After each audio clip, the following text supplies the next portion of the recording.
Soumya black dress, red చున్నీ, సౌమ్య.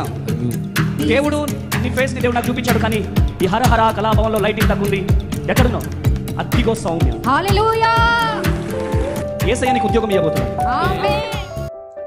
వాక్యము కంటే జ్ఞానవంతులమండి మనం, వాక్యము కంటే గొప్పవారమండి మనం కాదు కదా. ఎంత గొప్ప సిద్ధాంతమైనా, ఎంత గొప్ప సంఘమైనా దేంట్లోంచి పుట్టాలి? వాక్యంలో నుంచే బయటికి రావాలి కదా.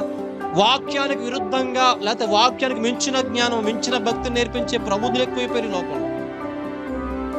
వాక్యానికి ఏమో తెలియదండి, మాకేమో తెలుసన్న మాట్లాడే స్థాయిని సంపాదించేశారు. వాక్యాన్ని పక్కన పెట్టినట్టు సంఘాలు చాలా